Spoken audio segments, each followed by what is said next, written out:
Welcome to another episode of Behind the Dreamers. I'm Jennifer Loading, and we are talking to the achievers, the creators, the magic makers, and the dreamers. These are our friends. These are your friends, and they are living the extraordinary.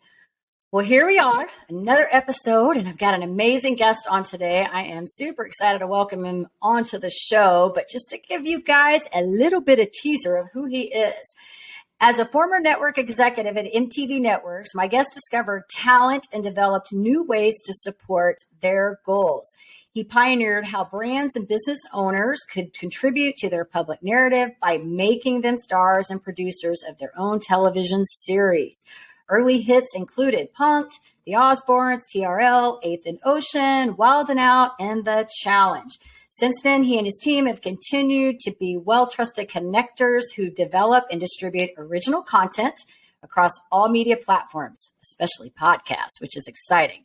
So before I welcome him on here and tell you who he is, like that just ought to get you excited right there. All that stuff right there got me excited. But before I get him on here, I need to do a shout out to our sponsors. So today's episode is brought to you by Walt Mills Photography. If you are a creator needing post-production, consultation, or promotion, Walt Mills is your guy.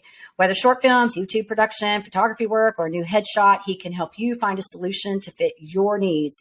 To learn more about him and his work, go to photosbywalt.com. We also want to give a shout out to our friend Chris Clow of Upbeat Media Production. If you are in need of turnkey special event production, Clow is your go-to. To learn more about him, you want to go to upbeatmediapro.com. We love Chloe, by the way, Vinny, because every now and then we get him on our recordings and he's always the little fun add-in to the studio. So we have fun with him. Chloe's the pro to know, huh? Yeah, he's the pro to know. He does event production and does a lot of the big events that you guys are familiar with and out there like BuzzFest, all those kind of things. The ones we talk about, yep. Ones we talk about. But anyway, so my guest today, Vinnie Potestivo. Did I get it right? Did I get it almost right? I think is an Emmy Award-Winning. I think you got 3 out of 4 syllables. Close enough. Okay, almost. Potestivo. We got it. All right. Is an Emmy Award-Winning media advisor who helps clients leverage their media exposure, find fame, and make an impact. He's the editor-in-chief of I Have a Podcast and is responsible for discovering and amplifying the voice of independent podcasters worldwide. This is what I think is so neat, Vinny, when I was looking at all the work that you've done. Through the use of original content, he has helped elevate personal brands. And I'm only going to name a few because this list is long, but Mandy Moore, Ashton Kutcher, and Sean Diddy Combs is just to name a few. And then he's worked with some corporate brands like Macy, Samsung, and Nikon. The list is long for sure. So, Vinny, welcome to the show. I am super excited to have you here today and to chat with you. Oh, I am ready to dig in. Thank you so much for having me. Your bio, like this is my favorite part of the show. It's absolutely my favorite part is to go through you guys' bios and like pull out and extract what we need to talk about. But then I get these just incredible bios and I'm like, what part do I leave out? What do I leave out here? Because there's so much great stuff. You have worked with so many incredible people. And I've looked at some of your stuff. So I've already kind of researched you and dug into your notes to see all this. And so I'm thrilled to chat with you today and just to learn about your journey and what you're doing and where you came from. So it's going to be fun.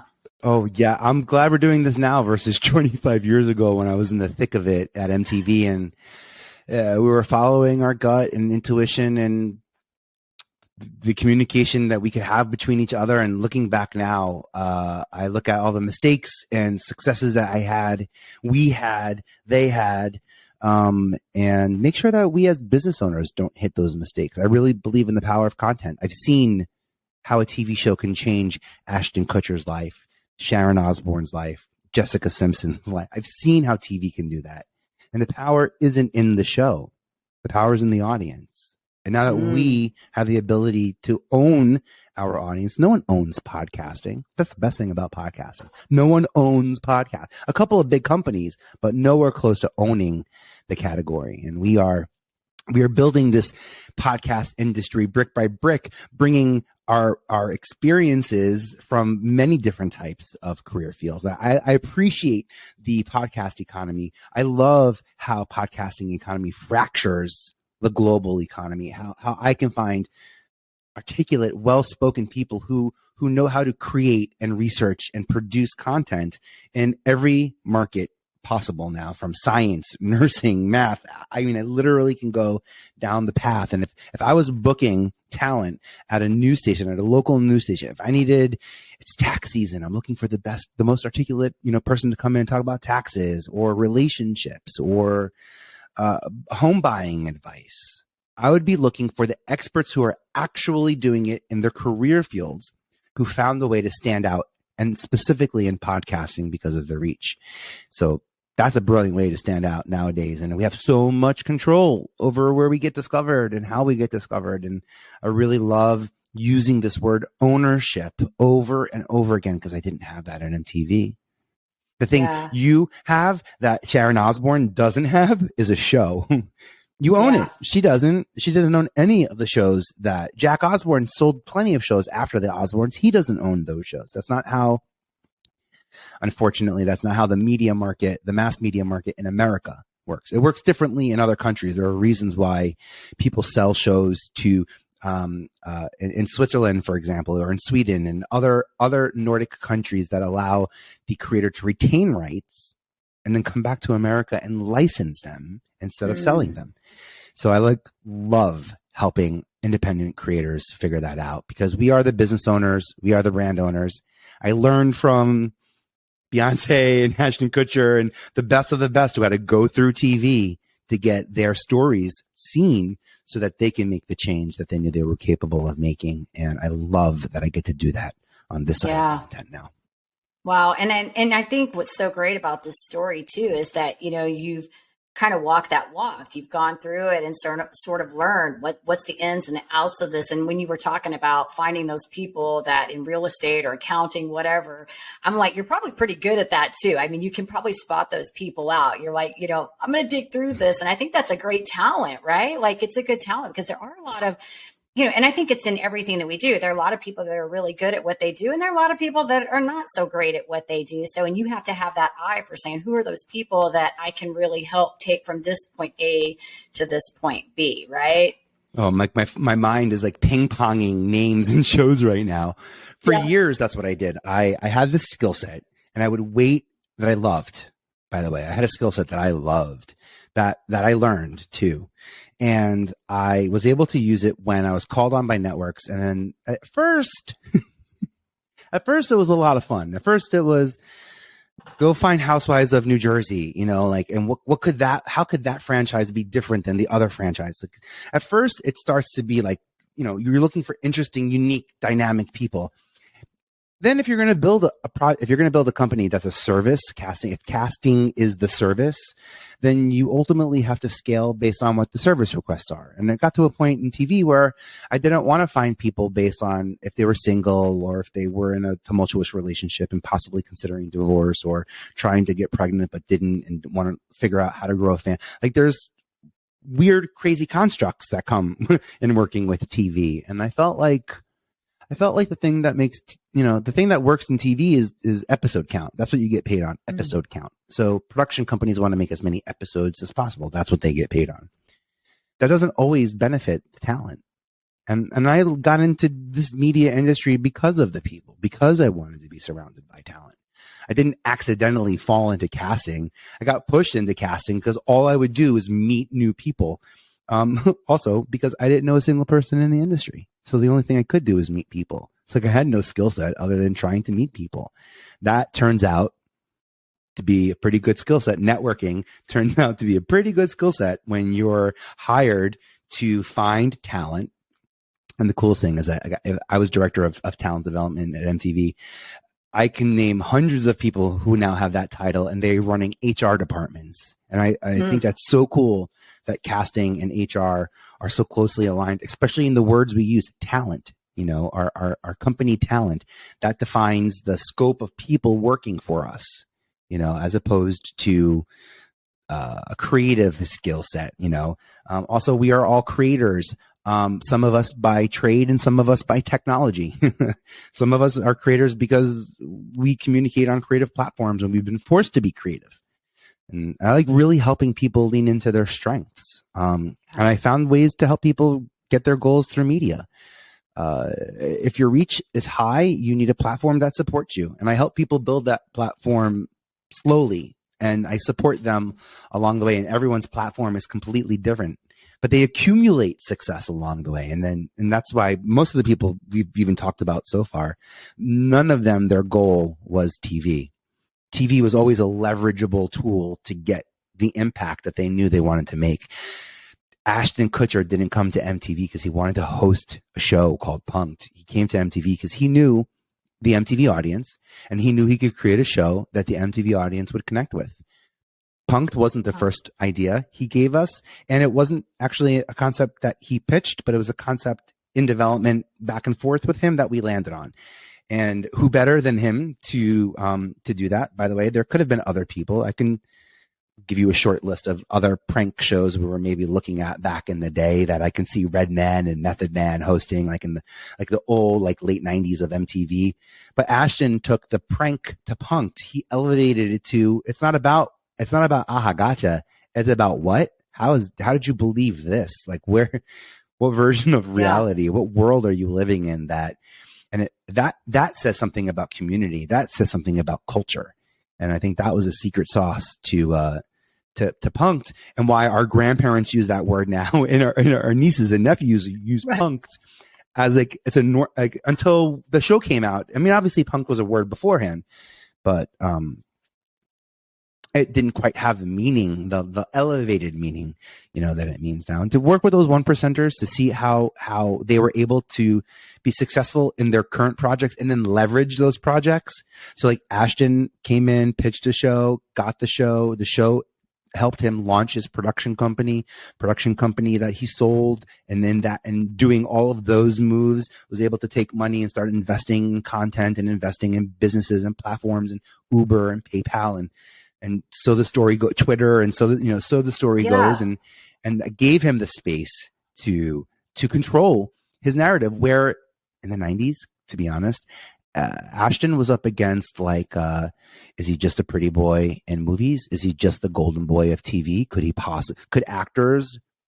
a model turned actor possibly create something that would generate this amount of revenue and community and content? And the answer is yes. And then we did with Jessica and Sharon, the three most unlikely people to be successful. And I watched them turn their actions into their success.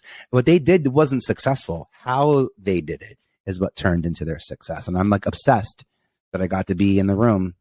I heard questions asked. I heard answers given. It's crazy to be in the room through that development process and understand what the power is in storytelling. Yeah. Yeah, this is so interesting because there's so many takeaways just from that little conversation. Like I'm listening to this and this is how my brain works. It's like thinking about all the takeaways, and it's like, how do we get this, make stories out of it? Because I'm a storyteller, Yeah. And so I think, what I'm hearing from you in working with these people is the strategy that goes into this, because you're right. Like the first thing that's going through my mind right now when I think of Ashton Kutcher was that movie where they're in the drive-through and then that's all I can. Dude, where's my car? Yeah. That's what's going through my mind. But he's a business person, and I think that's what I guess the thing I'm saying here is that there's no easy path to success, no matter what it is you're doing. You always have to have some kind of strategy in place and, backup plans. But you also have to be committed to whatever it is you're trying to do. You've got to be committed 100% to what it is that you're wanting to do out there. Because I think people, even in the entrepreneur space, like you and I were just talking a few minutes ago about the success, we know that we have to go deep in the trenches to reach that spot. And a lot of times I think people look at people where they are now and they don't really see all the grunt work that went behind, before that success even happened, all the knee, falling on the knees. I always say that, I was at Mary Kay for a long time. So we talked about bloody knees, you have to do that. So I think there's so many takeaways, but the other thing I think is really neat that you hit on was the networking piece, because I have always said, it does not matter what you know, it's who you know, and it's one of the biggest things I've learned, even networking here, is that knowing people is important and building relationships is important. If you want to make anything happen, you have to be able to build relationships. And so I think it's funny that you said what you were doing in like HR people, because I think you and I could have been like friends. Like I totally think your job was cool. To find talent, I would have had so much fun doing that, because I can get people to show up wherever I need to get them. I will find them and I will get them to be where they need to be. And that is the easiest job for me to do. Like totally. I'm like, just tell me where you need people. Like I'm going to go find them. What do you need? I'm going to go get them. I'll have them excited. They're going to show up, you know? So I think it's a gift to be able to do that, and it's fun. And if that's important to you, you enjoy it. And so I think what a fun experience for you to be a part of that. You know what I mean? Be in that window to be able to do that. Yeah. But I kind of, not to say I fell into it, but I did not have the goal to get on to work for MTV. I did not have cable growing. In a single parent household I had video games, so I could tell you like the world of Zelda and Mario Brothers, but like I played Zelda. I love that. But like I wasn't the kid who watched MTV, and maybe in the early 90s with like remote control, maybe I was watching, but I didn't love rock music. I was very emo and musical theater as a kid, so like that music wasn't on MTV, so I wasn't really tremendously interested in it. I went to school. I have a business degree in theater management. I wanted to be a Broadway producer, and I went to Broadway on 45th and Broadway the day that I met a casting director at MTV who said, "Hey, you've got a great look. Do you want to ask Whitney Houston a question?" And I was like, "Yes, that's exactly why I'm here." Are you kidding? Of course that's what I want to do. Right. What my question was, Whitney, what was it like recording the Prince of Egypt soundtrack with another recording artist like Mariah? And I practiced, and the host, Ananda Lewis, was hosting a TRL at that time. She kind of trained me, and I'm just a kid on the street, scared, sweaty palms. Whitney comes out, the commotion, like, this is going to be my moment. And I see the stage manager point me out. I'm 6'3". I'm a big guy. So she points me out in the crowd, and I wave and she waves, and I see the mouthing. He's going to ask you what it was like recording Prince of it. And I see her going, I'm not answering that question. I'm like, no, this is like my moment. This was supposed to be my big aha moment, my big discovery moment. So it wasn't my time. But next time, if y'all want any more help, let me know. And they go, well, tomorrow we're shooting a very Busta Christmas special with Busta Rhymes. And it just got something that came on our schedule. And we need about 20 people to sit in the studio audience who would care to hear Busta Rhymes give Christmas nursery rhymes in Busta Rhymes voice and in his own way. And I said, wait, what? Yeah, I have a lot of friends. I'm in college. Are you kidding? Yes, I have a lot of people who would like to confirm that. Yes. RSVP me plus 20, please. Wow. And I picked all my closest friends, not even the people who I thought would look the best. I picked the people who I know would do the best, because I needed to make sure I walked into that room with the right energy. I wasn't thinking about the aesthetics of TV as I learned to think about. I wasn't thinking about the things that I've learned that are important, in presentation, but I got it right. I had a great split of people. I realized in that moment how lucky I was to be surrounded by a diverse group of people with different backgrounds and sexualities and career fields and looks, and all of it just felt like, all right, this is something I can do. And my ability to organize people, I have a very strong data background. That database that I created of hundreds of people that I started meeting is what got the attention of Fox News. I worked on Hannity and Combs and toured the country in the late 90s, meeting people talking about both sides of the aisle. And then MTV News hired me to cast Choose or Lose. And then in 99, they wanted to launch the talent development department. They wanted someone to help Rod Asa, my boss, who's a true visionary and mastermind when it comes to unscripted programming. It was him and Sharon Osbourne, him and Ashton Kutcher, him and Jess Simpson that came up with these concepts. I mean, I've learned so much from him, such an empathetic and compassionate man, that I'm so lucky that I learned from someone like that. But of course I did. That's who I'm attracted to. I'm attracted to emotionally connected people, creatives who listen to the inner voice, who work hard to externalize that. Creating is taking a concept and getting it out, right? So whether that's to thousands or one-on-one, the act of creating is in to out. And that's a powerful communication tool. So as long as social media and digital media and all these media platforms keep inventing new ways to stay in touch, as long as we have social audio on LinkedIn, and now we have Pinterest TV, and we have podcasts on YouTube, I will always be inspired to create content because the formats are changing. And to be honest, I hate saying this, I do the same thing. I like talking about addiction. I like talking about recovery. I like talking about the things that I experienced as a teen because of my parents, the trauma that I went through that gave me the superpowers to put people first, to quickly identify the star in the room, to know my value and be able to defend myself. I keep thinking of like all the horrible things that we do that I was able to own, and I had no clue it was going to happen. But at MTV, I felt heard. A 19-year-old, a 20-year-old version of me, and they're saying, "Well, who should host this? What do you think about that?" And it was part of it. And I'll never. And also, TV was different in the 90s. I had the eyes of youth culture. You know, the youth culture wasn't split between TikTok, Instagram, YouTube, Netflix, Disney Plus, Peacock. You know, they were watching MTV. In fact, parents were watching MTV because that's when pop culture news came out, was like 3:30 to 4:30 on our live TRL show. And that ability to tap into an audience that's moving, that's creating, that's taking action. I find that audience in podcasting. That's what I'm most excited about in podcasting is the action that comes out of it. I've been through my entertainment phase.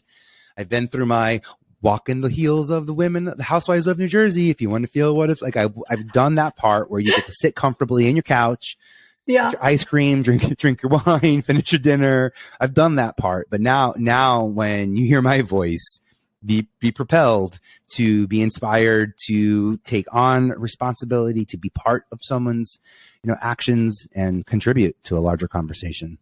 That's so awesome, Vinny.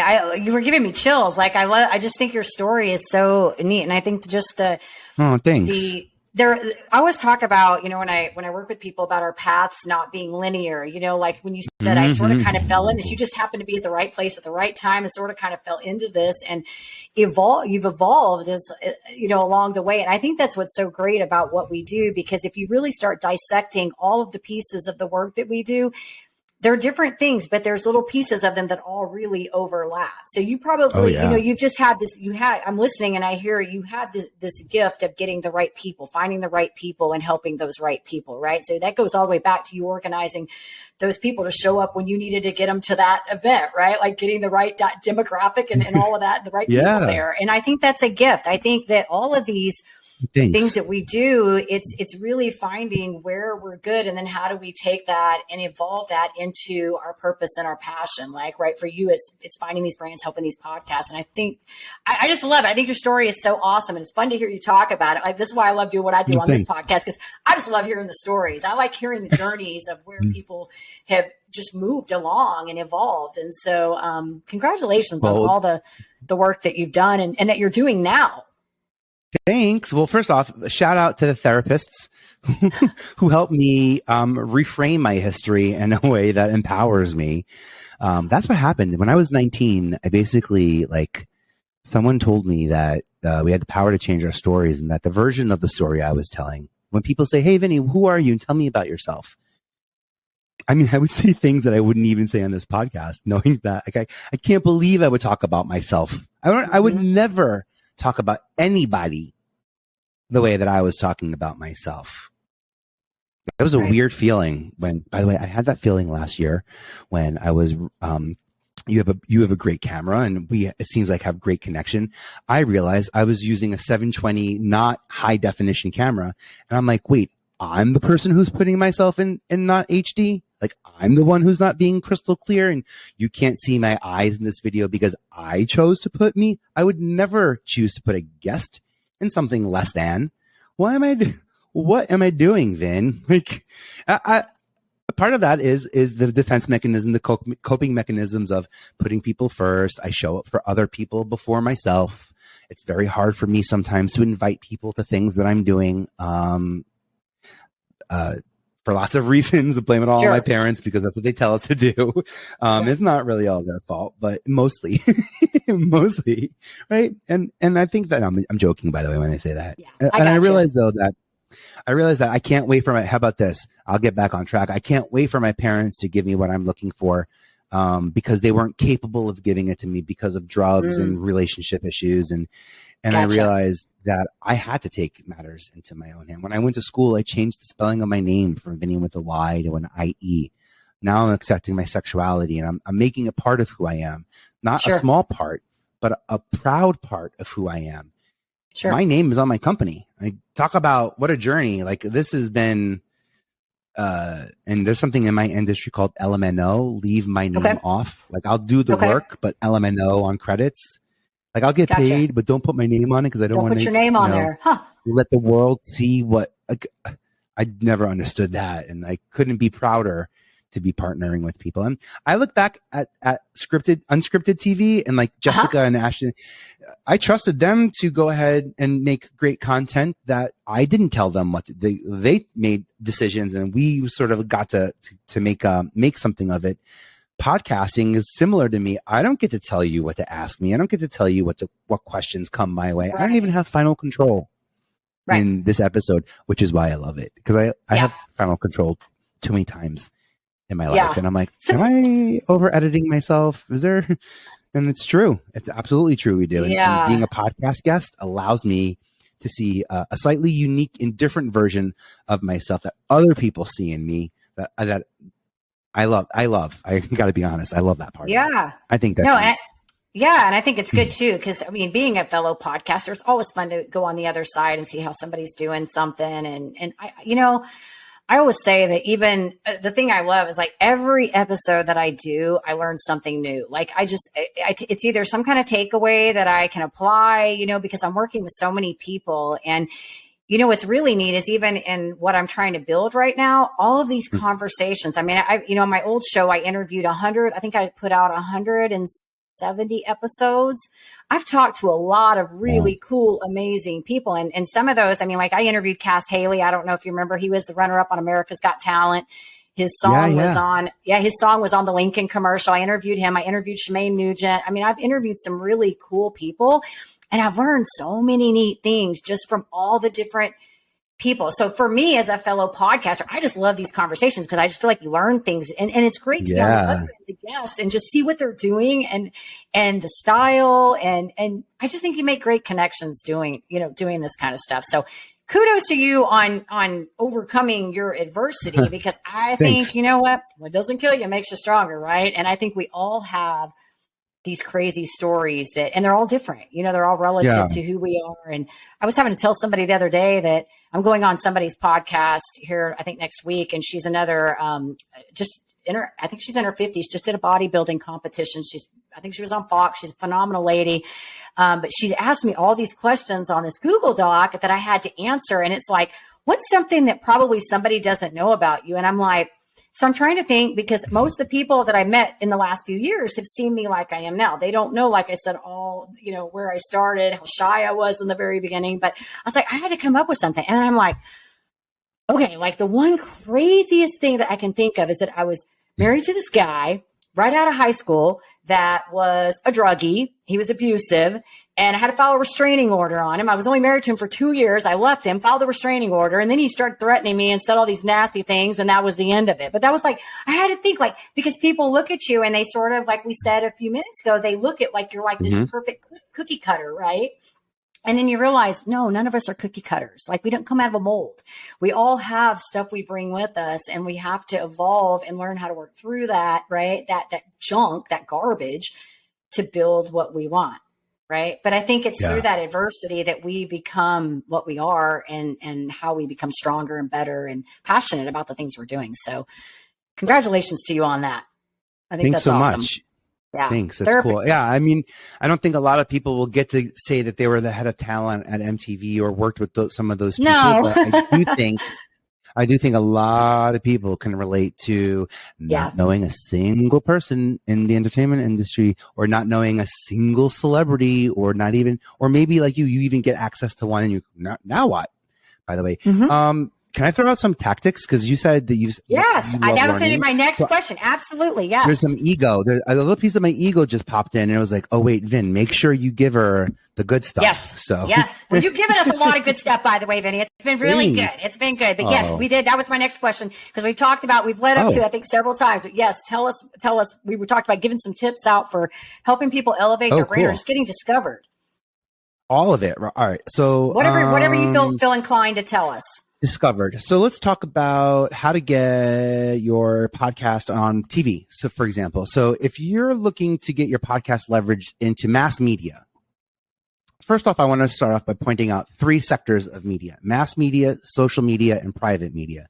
Private media are podcasts and the newsletters that we own. Social media is both, what's the word that they use? Centralized and decentralized. So like all your normal Instas and TikToks, and then all the new ones that are popping up that aren't owned by a single company. And then good old traditional media, which generally is news, television, magazines, and print. So the things that I'm noticing happening in the print, in the mass media section, like if I'm watching Jimmy Fallon late night, for a great example is Late Night Show with Jimmy Fallon, where he always has a segment, pretty much like the second or third segment I know is going to be lifted and available on YouTube and Instagram and TikTok almost instantly.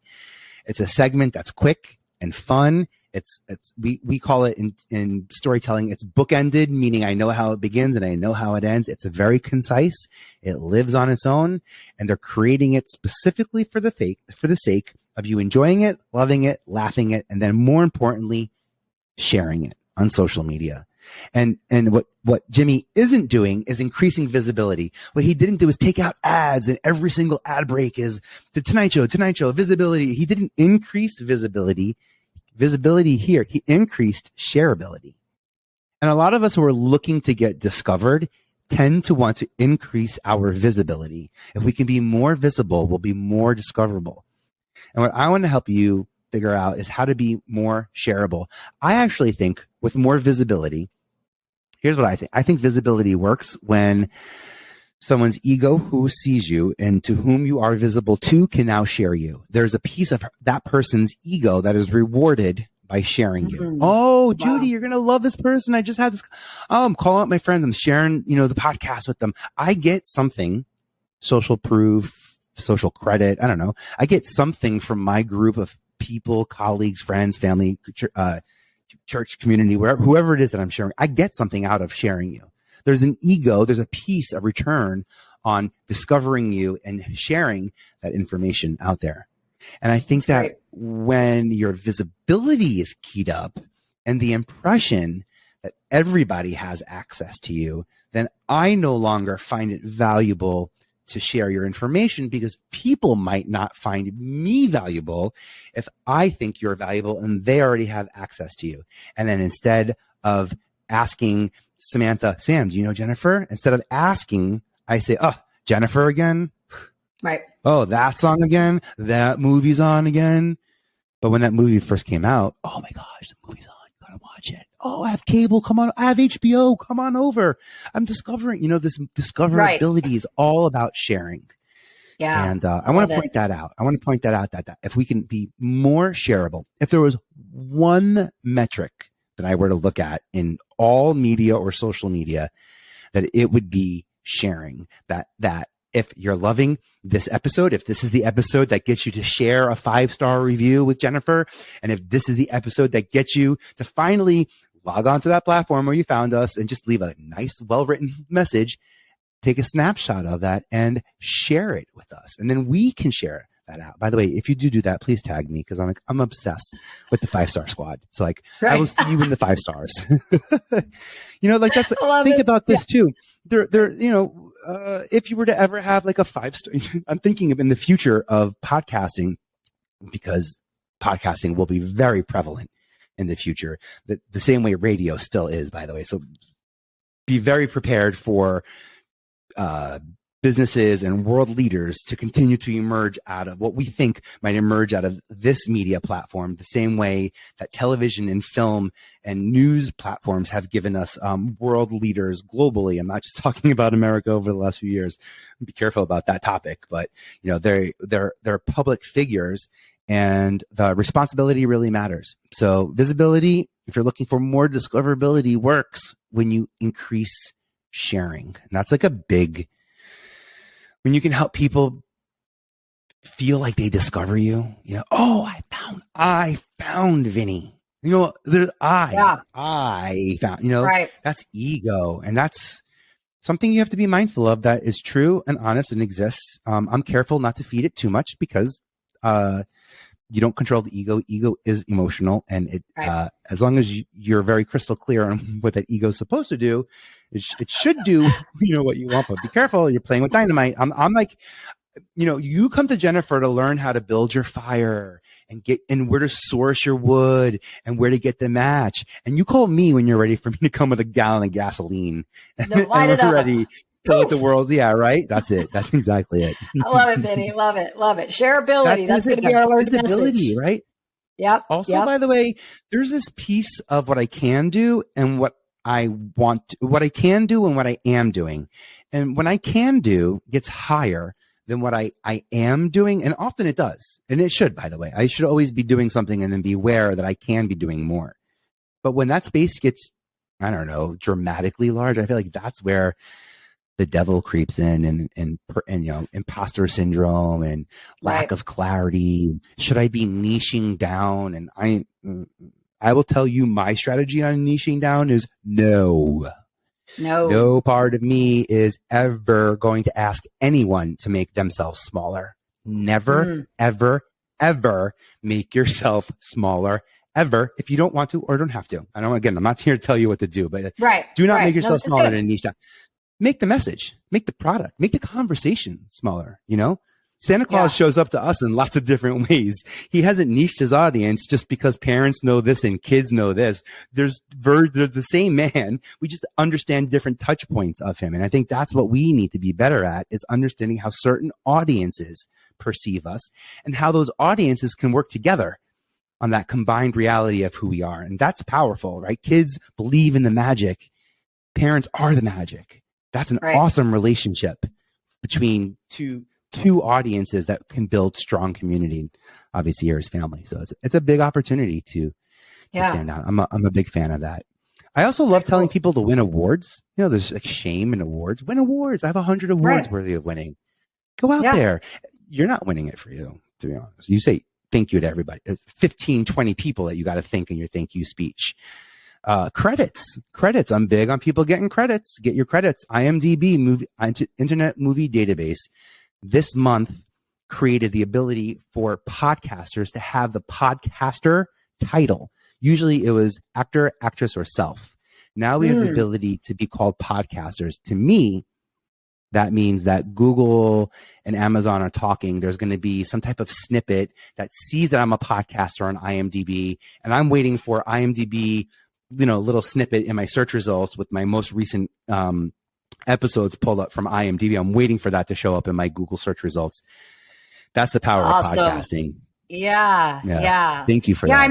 I'm hearing a lot of, I've got a lot of friends in podcasting too. And so I'm hearing a lot of things about it really growing, because, you know, there for a while we thought it was kind of staling out because everybody's got a podcast, right? But then I keep hearing that this is where it's at, and they're moving it onto YouTube and stuff. So I think the big thing I'm hearing here, and I agree with you on this, because it's kind of, I think, having done, not that I'm a pro at any of this, I'm obviously not, but I do agree on this whole shareability. And I know what you're talking about on the Jimmy Fallon, because I see those clips and I always laugh at them. I just saw one the other day with Dolly Parton on there. And so, oh, so good, that one. Yes, the one where she tells the joke. Yes. Wait, they're so brilliant. These pieces are so brilliant that in the beginning, I think the idea was we'll show the public this, and then they'll find it on Instagram, and then they'll be excited to find it on Instagram and they'll share it. I think now we see it and we go, oh, I can't wait for that to go on Instagram so I can share that with so-and-so, because I know they didn't see this.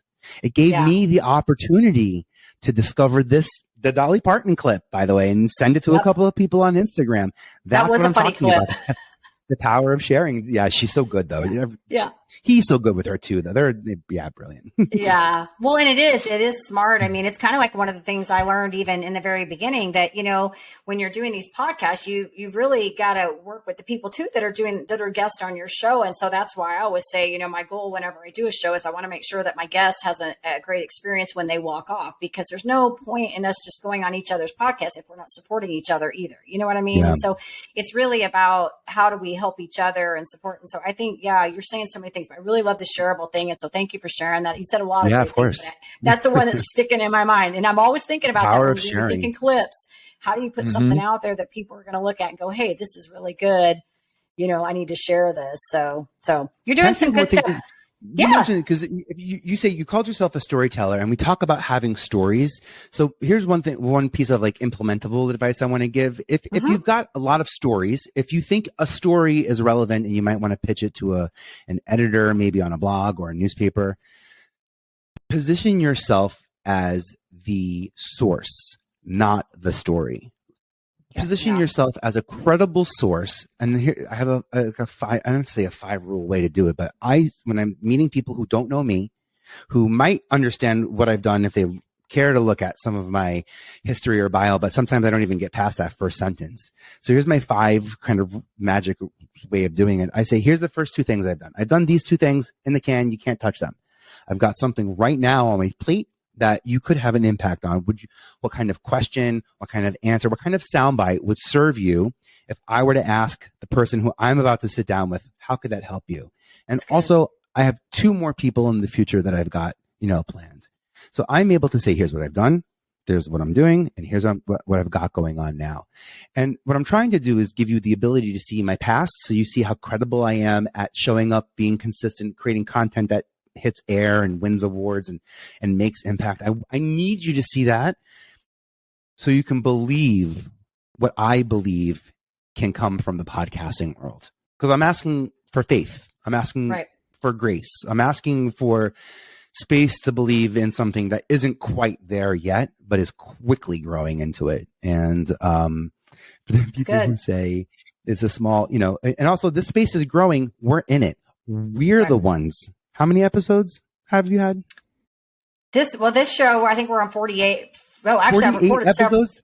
Yeah, that's this one, awesome. But I did a bunch. I've got more because they're in the recording bin right now. Yeah, I had 100 over. I had about 170 on that one. Yeah. I've got a lot of people. Your episodes. It's your episodes that are expanding. It's your multiple podcasts and your multiple episodes that are making this industry bigger. The industry isn't getting bigger around us. The industry is getting bigger with us. We are the ones that are growing and making this space bigger. We are the ones who just got podcaster as an official title to be honest, on a platform that I've been using for every single show I've ever done. I make sure I get credit on that. People have always asked for ways to stand out. Podcaster, what a brilliant way to stand out right now. And IMDb talks to Google. If you Google image search, the link backs to your website, the SEO rewards are ridiculous. The SEO rewards. All right, I'm going to check it out. I'm going to go check all this out. I'm excited. Cool. Yeah, I have tactics, step-by-step guides. Everything that I've shared is vpe.tv/hub. So there's no gate or subscription or anything. I just have tactics and step-by-step instructions on how to be successful. I believe these tactics work. And I think that these tactics are implementable with almost anyone's strategy. So what I don't want to do is throw out more strategy. What I do want to do is just give you better tools to implement. Yeah, that's good. Well, and thanks for saying where to find that, because that was going to be my question, is where do we want to send these people to find out more about you and your work?